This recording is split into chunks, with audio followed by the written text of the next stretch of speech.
आपण पाहत आहात EDTV, बातमी अशी जिच्यावर तुम्ही ठेवणार विश्वास। नमस्कार, मी दिलीप पोहनरकर। आज आपल्याकडे आहेत रणरागिणी, ज्या गोंधळ घालणाऱ्या आहेत। गोंधळ घालणाऱ्या अर्थाने, खऱ्या अर्थानेच गोंधळ घालणाऱ्या, ज्या नवरात्रामध्ये गोंधळ घालतात आणि स्वतःच घालत नाही ते इतरांनाही घालायला लावतात। आपल्यासोबत आणखी 4-5 जणी घेऊन जातात। अशा आहेत सौ मनीषा लाड, ज्या पूर्वाश्रमीच्या आहेत। मनीषा नारायणराव कुलकर्णी, ज्या नांदेडहून जालन्यात वधू म्हणून आल्या आणि आज त्या इथे स्थायिक झाल्या। तर चला आपण विचारूयात की त्या कधीपासून गोंधळ घालतात, कशा घालतात। मॅडम, तुमचं EDTV न्यूजमध्ये खूप खूप स्वागत आहे। स्वागत। हे गोंधळ घालायचं कधीपासून सुरू केलं तुम्ही? गोंधळ घालायचं जालन्याला आल्यापासूनच सुरू केले। काही नांदेडला काही गोंधळ माझा चालत नव्हता, कारण की मला जॉईंट फॅमिलीमध्ये दिलं होतं, तिथं काही गोंधळ घालता आला नाही। मग आम्ही जालन्याला 2 जण शिफ्ट झालो। मग इथं सगळा गोंधळ घातला आणि बाहेर पण घालू लागले। बालपण कसं गेलं तुमचे? नवरात्रीच्या अनुषंगाने आहे तर एक गोंधळ म्हणलं की नवरात्र आलं आणि नवरात्र म्हणलं की गोंधळ आलं। ज्या अर्थी तुम्ही नवरात्र किंवा गोंधळ घालतात त्या अर्थी कुठं ना कुठं तरी तुम्हाला देवीची परंपरा, देवीची उपासना, देवीची भक्ती हे सगळं माहीत असावं। तर तुमचं बालपण कसं गेलं आणि कशी होते त्यावेळेसची जत्रा, काय सांगा? बालपणाची आता असं म्हणतात की लहानपण देगा देवा, आणि खरंच मी रात्रीपासून विचार करू लागले की माझं बालपण अतिशय सुंदर होतं। आणि नवरात्रामध्ये देवी गणपती जेव्हा बसायचे तेव्हा मी फक्त बँडच वाजायचा देवीचा, मी खरोखर जाऊन डान्स करायची मन मोकळी। गणपतीची जेव्हाची मिरवणूक व्हायची तर मी स्वतःहून डान्स करायचो, आम्ही मैत्रिणी जायचो आणि 9 दिवस कार्यक्रम व्हायचे। तसं पण आता त्याच्यापेक्षा मोठा कार्यक्रम व्हायला लागला आता होऊ लागला, पण तेव्हाच कसं लहानपण वेगळ्या, तुम्ही दुसऱ्याचे गोंधळ पाहत होता। आता मी स्वतः घालते। आणि लहानपणी पाहायला खरंच मी खूप मोठे आमच्या जेव्हा माझ्या शाळेच्या टीचर होत्या ते नाटक करायच्या, 9 दिवस आम्ही प्रोग्राम करायचो। मी इतकी तक लावून पाहत होते, जेवढं माझं अभ्यासात लक्ष नाही तेवढं ह्या प्रोग्राममध्ये माझं जास्त लक्ष होतं लहानपणी। ही कला कशी आली मग तुमच्याकडे? हे सगळं कसं? आता कला म्हणजे माझे मावशी होती आणि मावशीलाच गायनाची आवड होती। त्या मावशीपासून ही कला आमच्या सगळ्यांनाच, कोणी गाणे म्हणते, तबला वाजवते। आमच्या इथं सगळे जे बहीण भाऊ आहेत सगळे कलाकार आहेत। हे सगळे कलाकार आहेत। गोंधळाची आमची गोंधळाची पार्टी जर म्हणली तर आमची माहेरची कंपनी पूर्ण। जालन्यात कशा आला, म्हणजे विवाह कसा झाला, काय झालं, काय सांगता? थोडक्यात काय सांगता? विवाह माझं कंधार माहेर आहे, नांदेड सासर आहे। आणि वयाच्या 18व्या वर्षीच माझं लग्न झालेलं आहे। आणि म्हणजे मी 18 वर्ष पूर्ण झालते ना? 18 वर्ष पूर्ण झाले होते, पण 18 वर्षी झालेलं आहे शेवटी लग्न। आणि तेव्हा मी फर्स्ट इयरलाच होते। बालविवाह नाही असं मला नाही, बालविवाह नाही, पण कसं आमच्या आईला 4 मुली होत्या आणि तेव्हा बाबाची परिस्थिती नव्हती, ते यादनिकी करत होते आणि छोटा त्यांचा इरिगेशन खात्यात होते ते। पण त्यांना असं वाटायचं की सगळेजण म्हणायचे 4 मुली झाल्या पटपट लग्न करून, म्हणजे आई बाबापेक्षा लोकांना जास्त टेन्शन यायचं। मग त्यांनी काय केलं, असे घर चालून ठिकाणं आले, आम्हाला त्यांनी देव टाकल्यासारखंच केलं सर। आणि शिक्षणाचा तर काही विषयच आला नाही मग पुढे। तरी पण शिक्षण तर झालं असेल? शिक्षण BA झालं मग सर, पुन्हा मी केलंच नाही, कारण की मला इथं जॉईंट फॅमिलीमध्ये शिक्षण करताच आलं नाही। एकदा देऊन टाकलं की विषय संपला आणि मग मी पुन्हा काही इंटरेस्ट घेतला नाही ह्याच्यामध्ये, कारण की मग ह्याच गोष्टीत गायन क्लास करायची, ट्युशन घ्यायची घरच्या घरी, तिथल्या तिथं अंगणवाडीत जायची, पण अशी घरी बसून राहिले नाही घरी। तिकडं कधी जत्रेत जायचं काम पडलं, इकडे आल्यावर कधी जत्रा, दुर्गा देवी, नवरात्र कसे केलेत हे उत्सव साजरे? हे उत्सव असेच कॉलनीमध्ये, आता जॉईंट फॅमिली म्हणल्यावर तुम्हाला माहिती आहे वातावरण कसं असते, ते सगळ्यांचा विचार करावा लागते। पण कॉलनीत जेव्हा देवी बसायची तर आमच्या घरामध्ये सुद्धा माहिती होतं मी एवढी कलाकार आहे ते। पण एक दिवस कॉलनीमध्ये फॅन्सी ड्रेसची स्पर्धा झाली आणि मग मी काय केलं, 2 साड्या जोडल्या आणि तिथं जाऊन दाताचं दातवण गाणं केलं। तेव्हा माझ्या घरच्यांना कळलं की ही फार कलाकार आहे, आणि तेव्हा माझा नंबरही पहिला आला। कोणतं गाणं होतं?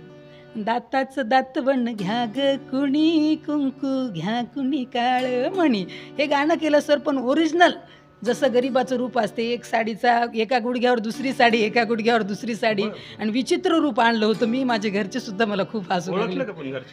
घरच्यांनी ओळखलं, माझे मिस्टर सुद्धा चुरू पाहत होते।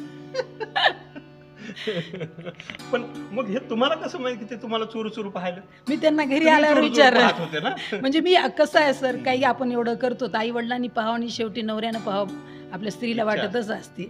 आणि माझं सगळे प्रेक्षक कुठं पण नवरा पाहायला की नाही हे माझं आवर्जून लक्ष होतं। म्हणजे नवऱ्यावर लक्ष होतं, कार्यक्रम काय चालला नाही, कार्यक्रम मी त्यांच्यासाठी, त्यांनी मला पाहावं याच्यासाठीच केला होता। आणि आणि माझा नंबर सुद्धा तिथं पहिला आला होता। दिवसेंदिवस हे प्रथा वाढत चालल्यात, गोंधळ असेल, डोहाळ जेवण असेल, नवरात्रीचं गोंधळ, मंगळागौरीचे गोंधळ, काय वाटतं तुम्हाला या परंपरा, तुम्ही एवढं फिरता सगळीकडे कार्यक्रम करत, हां. त्याची गरज आहे म्हणून लोक करतात का एक तुमचा व्यवसाय आहे म्हणून तुम्ही करतात का, काय नेमकं काय साध्य करायचं आहे तुम्ही? नाही, माझा व्यवसाय म्हणून असं नाही, लोकांनाही गरज आहे त्याची सर.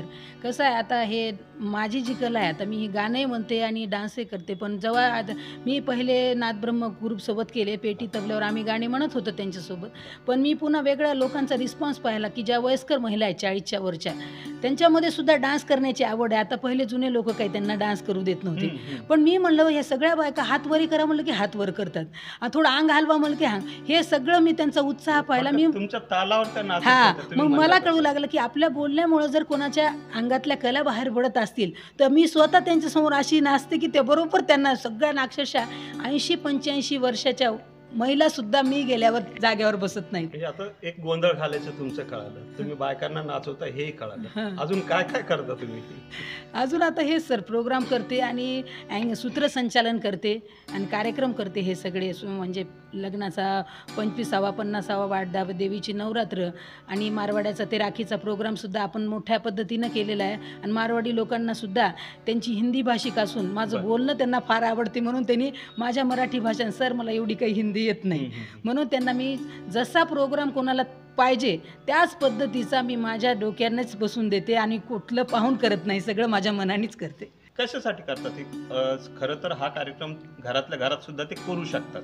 हां. घरात ते प्रत्येकाच्या 5-10 महिला एकत्र येऊन हा कार्यक्रम करू शकतात. पण मंगळागौर असली की तुमचा कार्यक्रम असतो, डोहाळ जेवणाला, म्हणजे हे जे काही शुभ कार्य आहे त्या सर्वांना तुम्हाला बोलवलं जातं आणि तुम्ही तो एक व्यवसाय म्हणून कार्यक्रम करता. घरातल्या घरात का नाहीत करत? मग याला काय वाटते तुम्हाला?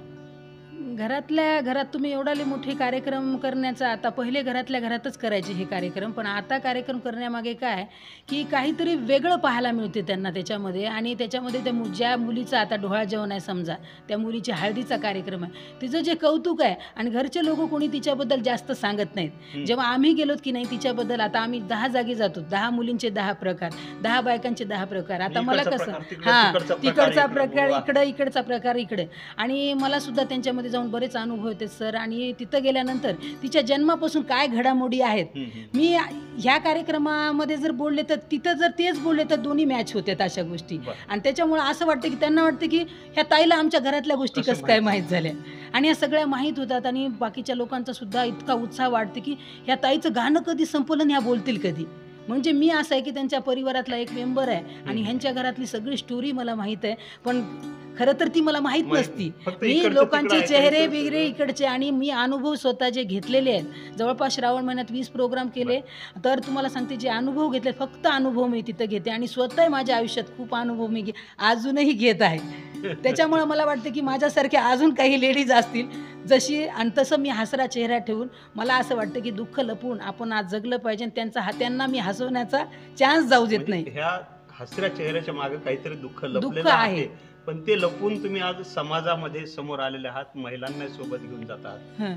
काय वाटतं ज्या महिला तुमच्या सोबत आहेत त्यांची काय परिस्थिती आहे? त्या एक हाऊस म्हणून तुमच्या सोबत आल्यात का आर्थिक चणचण भासते म्हणून तुमच्या सोबत आल्यात का एखादी संस्कृतीचं रक्षण करायचं किंवा संस्कृती वाढवायची म्हणून तुमच्या सोबत आहेत? काय त्यांचं काय मत आहे तुमच्यासोबत? त्यांचं संस्कृती वाढवण्याचा हेतू आहे. आणि कसं आहे, संस्कृती वाढवण्याचा जरी हेतू असला तर आपण, माझ्या ग्रुपमध्ये ज्या लेडीज आहेत 4, तर त्याची थोडी आर्थिक परिस्थिती अशीच आहे ना, आपण सगळ्या गरजू महिला घेतलेल्या आहेत. एक तर त्यांना संस्कृती जपायला आवडते, सगळ्या संसार करणाऱ्या आहेत, 2-2 मुलं आहेत आणि आपल्या संसाराला जर कलेमुळं, आणि आपले कार्यक्रम असे बायकांचे, महिलांचेच कार्यक्रम आहेत, आता डोहाळ जेवण ते म्हणल्यावर तुम्हाला माहीत आहे, आणि त्यांना सगळ्या मिस्टरांची त्यांची परवानगी आहे आणि आर्थिक तर गोष्टी सगळ्या भागतात ना, कामं बिमं करून डोहाळ जेवण म्हणलं की संध्याकाळी असते, त्याच्यामुळं घरातलं खाऊन पिऊन संध्याकाळी जेवण करून आणि तिथं जेवण करून यायचं आणि घरी आलं की आराम करायचा. ह्याच्यातून काय टिकेल संस्कृती काय वाटतं तुम्हाला? कसं तुम्ही हे सगळं एक दुसऱ्याची निगडीत, हिंदू संस्कृतीशी निगडीत असे तुम्ही कार्यक्रम करतात, बाहेरचं वातावरण कसं आहे एकंदरीत संस्कृतीसाठी, आपल्या नवरात्रासाठी काय, कसं सांगता येईल? बाहेरचं वातावरण आपल्याला, जेव्हा मी घरात होते तर मला असं वाटायचं की बाहेर पडल्यानंतर काही नाही, पण आता असं वाटतं की घरातल्यापेक्षा बाहेरचं वातावरण अतिशय सुंदर आहे. आणि प्रत्येक कार्यक्रमाला जेंट्स असतात, लेडीज असतात आणि सगळ्यांचा उत्साह आहे की प्रत्येक प्रोग्राममध्ये देवाचं गाणं झालं पाहिजे, देवीची नवरात्र झाली पाहिजे, गोंधळ कसा घातला पाहिजे. टी व्हीवर बघण्यापेक्षा लाईव्हमध्ये लोकांना बघायला फार आवडते आणि त्याच्यामध्ये असं वाटतं की त्यांच्याकडे बघून की हे संस्कृती सगळे जपणारेच आपल्या आजूबाजूला लोक आहेत. आणि मला तर वाटते की जेवढं काही गोंधळामधून देता येईल त्यांना तेवढं इतर गाण्यामधून देता येत नाही. फिरतात, कार्यक्रम करतात, रात्री बेरात्री येतात, सकाळी उठून पळतात. घरचं ताण आहे, हे कधी ताणतणाव करत असताना, काम करत असताना ताणतणाव जर येत असेल तर तो कशा, कारण तुमच्या एका या चेहऱ्याच्या मागे एक दुःखी चेहरा आणि समोर दिसतो तो हसरा चेहरा. ह्या ताणतणावामध्ये जर तुम्ही ताण कमी करायचा असेल तर कशा पद्धतीने करता? काय विरंगुळा, काही छंद तुमचा? आता छंद म्हणजे हा जो छंद होता तुम्ही तो व्यवसायात कन्वर्ट केला, म्हणजे हा छंद नाही राहिला, हा जो व्यवसाय. हो. पण या व्यतिरिक्त काही ताणतणाव पडल्यावर तुम्ही कसं तो विरंगुळातून दूर करता? आता ताणतणाव तर सर जे हे 2-4 वर्षाचा माझ्यावर थोडा कठीण काळ आहे, पण आता हे सांगता येत नाही सगळं आपल्याला डिटेल. पण ताणतणाव भरपूर आहे सर, भरपूर म्हणजे काय, माझ्यासारखी वेळ कुणावर येऊच नाही असं मला वाटते. दूर करण्याचं काय म्हणजे, आता दूर करण्याचं म्हणजे सर हे कला जी आहे ही तर आता व्यवसाय म्हणून सुरू झाली, पण देवाचा भरपूर छंद आहे. असं जायचं की कोणी कोणाचं नसते, पण देव मात्र सगळ्यांचा आहे. आणि देवाने जे मला ही कला देऊन आज माझ्या कलेमुळं माझं जर पोट भरत असेल तर त्याच्याजवळ जाऊन मी 2-4 वेळा थांबते आणि भगवद्गीतेचे काही विचार ऐकते आणि त्याच्याजवळ जाऊन जर रडायचं असलं 10-15 मिनटं त्याच्याचजवळ जाऊन रडते. बाकी ताणतणाव माझ्या त्याच्याजवळ गेला की मला एखादा प्रोग्रामचा फोन येते. मला असं वाटतं की देवानं जर एक दरवाजा बंद केलाय तर दुसरा उघडलाय. तर नवीन तरुणी येत आहेत, महिला येतात, तुम्ही सर्वांनाच आत्ता म्हणलात की 80 वर्षाची म्हातारी नाचते, 16 वर्षाची मुलगीही नाचते, 30 वर्षाची युवतीही नाचते. तर काय याच्यात हे कसं वाटतं तुम्हाला, हे जे बॅलन्स आहे हे योग्य आहे? काय नवरात्रीच्या निमित्तानं काय सांगाल, त्यांच्यासाठी काही सल्ला द्याल? नाही, हे बॅलन्स योग्य आहे सर. आणि हे सगळं कसं आहे, त्यांच्या मनात जर काय असेल तर हे करायला हरकत नाही की. आता माझ्यासारखं, आता मी एक व्यवसाय म्हणून बाहेर पडले, आज 80 वर्षाच्या महिलेचं तर 80 वर्ष तिचे पूर्ण झालेत. कधीतरी तिला वाटलं असेल की आपली अंगात आहे. मी सांगतानाच असं सांगत असते की ज्या कला आहेत ते 40 नंतर सगळ्या बाहेर काढा तुम्ही. पुन्हा तुम्ही, माझं तर म्हणणं आहे की पुन्हा तुम्ही तुमच्या नवऱ्याचं ऐकू नका. ते जर म्हणत असेल तुम्हाला की नाही तू हे करू नको, तर त्याचं नाही ऐकायचं. झाले 40 वर्ष आपण मुलं बाळं केली, त्यांना शिकवलं आणि हरकत नाही. 40 नंतर अजिबात बायकांनी नवऱ्याचं ऐकायचं नाही आणि आपल्या कलेला वाव द्यायचा. आणि आपण स्वतः स्त्री आहेत आणि आपल्यालाही जन्म एकदाच मिळालेला, आपण सुद्धा स्वखुशीनं चांगला त्याचा आनंद घ्यायचा. 40 नंतरच काय आहे? 40 नंतर काय, आपण जसे देवानं आपल्याला काही कर्तव्य दिलेत ते कर्तव्य पूर्ण करायचे. आणि जर घरामध्ये आपल्या मिस्टरांना आवडत असेल तर ते कर्तव्य करतही करायचं. आणि ज्यांच्या घरात आवडत नसेल तर 40 नंतर कुणाचंच ऐकायचं नाही. आपण सगळे कर्तव्य तर नवऱ्याचे पार पाडलेत ना. 40 नंतर तर क्षीण होत जातो ना. क्षीण झालं तरी असं तसं माझं वय 40 आहे. एक वेळ येणं वेगळं. पण तिच्या आत्म्याला एवढी तरी समाधान वाटेल की चला मी काहीतरी 2 वर्षाचा तरी काळ माझ्या स्वतःसाठी जगले. पण हे होत नाही ना प्रॅक्टिकल मध्ये, ते तसं होताना दिसत नाही समाजामध्ये. की जर व्यवस्थित कुटुंब असेल तर ते आपण भलं, आपलं कुटुंब भलं, आपला मुलगा भला. मग आशा केल्यामुळेच बायका मागे पडू लागल्यात सर. मी जेव्हा प्रोग्रामला जाते तर उत्साहित कोणीतरी सांगणारं पाहिजे. तुझे आता मला समजलं की तुम्हाला हे इतकी छान तुम्ही न्यूज करता, तर मी तुम्हाला उत्साह द्याल, तुम्ही उद्या अजून माझ्या घरी येताल, उद्या मला म्हणताल. तसं एकमेकांना उत्साहित करणं हे बायकांचं कर्तव्य आहे. आपल्या शेजारी सगळ्या बायका आहेत, पुरुष सगळे ड्युटीला निघून जाते, तर आपण एकमेकीला सांगायचं तुझ्याजवळ काय. मला असं वाटतं की माझ्यासारख्या स्त्रिया कमी असतील. मग मी जेव्हा प्रोग्राम, ज्यांचे नवरे जरी तिथं बसले, मी सरळ सांगत असते नवऱ्याला घाबरायचं नाही, सरळ समोर यायचं.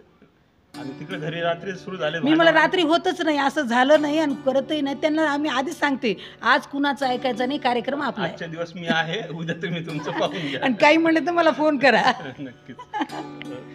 या होत्या मनीषा लाड, ज्यांनी महिलांचा उत्साह वाढवण्यासोबत त्यांना उचकूनही दिलेला आहे. नवरात्रीच्या निमित्तानं त्यांनी महिलांसाठी एक चांगला संदेश दिला आहे की स्वतःच्या पायावर उभं राहा. तुम्ही आज आलात, आमच्या महिलांना, युवतींना, विशेष करून 80 वर्षाच्या आजींना प्रेरणादायी ठरलात, त्याबद्दल तुमचे खूप खूप धन्यवाद.